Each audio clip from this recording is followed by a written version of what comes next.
దీనికి సంబంధించి ఈరోజు కొన్ని వాస్తవ విషయాలు తెలుసుకోవాల్సినటువంటి అవసరం అయితే ఉంది.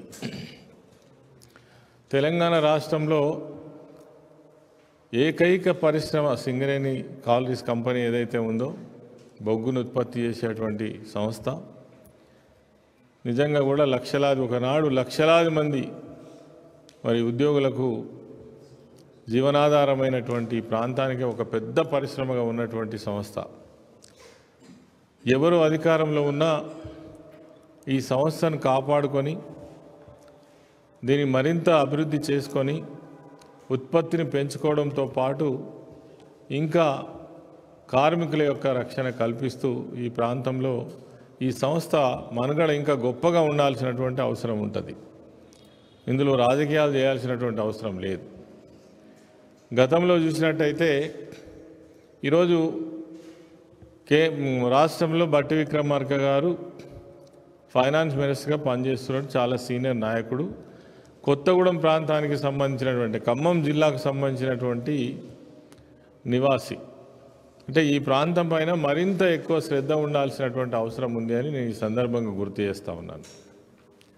మరి ముఖ్యమంత్రి గారికి అయితే ఎట్లయినా కానీ ఈ ప్రాంతం పట్ల కానీ, ఈ రాష్ట్రం యొక్క అభివృద్ధి పట్ల కానీ, సింగరేణి సంస్థ పట్ల కానీ వారికి పెద్ద శ్రద్ధ ఉంటుందని మనం అనుకుంటలేము. కానీ మరి వీరికన్నా ఉండాల్సినటువంటి అవసరం ఉంది. మరి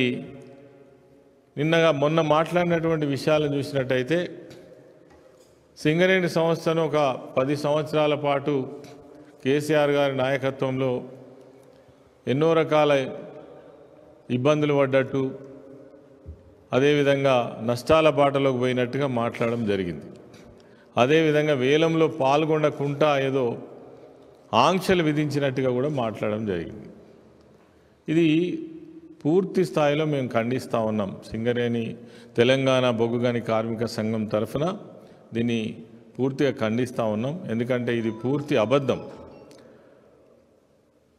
ఆనాడు ఉన్నటువంటి ముఖ్యమంత్రి గారి యొక్క ఉద్దేశం ఒకటే, ఈ రాష్ట్రంలో ఏదైతే సింగరేణి సంస్థ 136 సంవత్సరాలుగా విలసిల్లుతున్నటువంటి ఈ సంస్థ, దీన్ని తప్పకుండా కాపాడుకోవాలనే ఉద్దేశంతో మరి అనేక ప్రయత్నాలు చేయడంతో పాటు చాలా కొత్త నిర్ణయాలు తీసుకొని సంస్థ మనుగడ కోసం గొప్పగా పనిచేయడంతో పాటు కార్మికుల యొక్క సంక్షేమాన్ని కూడా బ్రహ్మాండంగా ఏర్పాటు చేసినటువంటి విషయం అక్కడ కార్మిక వర్గాలకు కానీ సంస్థకు కానీ తెలుసు.